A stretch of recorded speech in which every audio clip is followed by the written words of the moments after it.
Se Chris tem 29 cachorros quentes e dá 4 para... Peraí, por que o Chris tem tanto cachorro quente?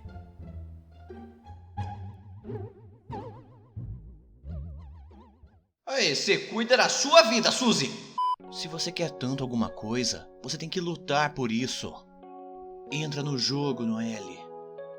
Solta a palavra com A. Árvore? A outra palavra com A. Árvores? Ha! Nós vamos usar seu próprio design contra vocês! Agora, deixe-me ver o que vocês fizeram. Por que isso parece mais que vocês querem se beijar? Boy, that escalated quickly. Podemos ver seus olhos, Chris?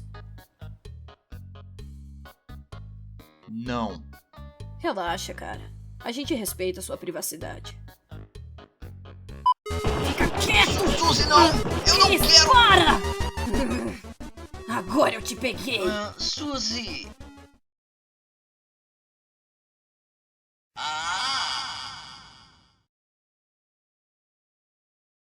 Cacete, ele é lindo! Ok, lição de bondade número 1.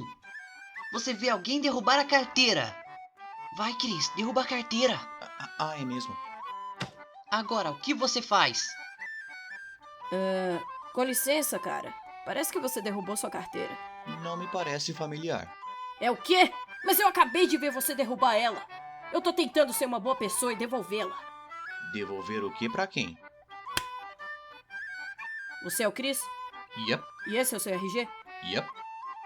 Bem, eu achei esse RG nessa carteira. O que significa que essa carteira é sua. Mas não é minha carteira. Hello, darkness, my old friend.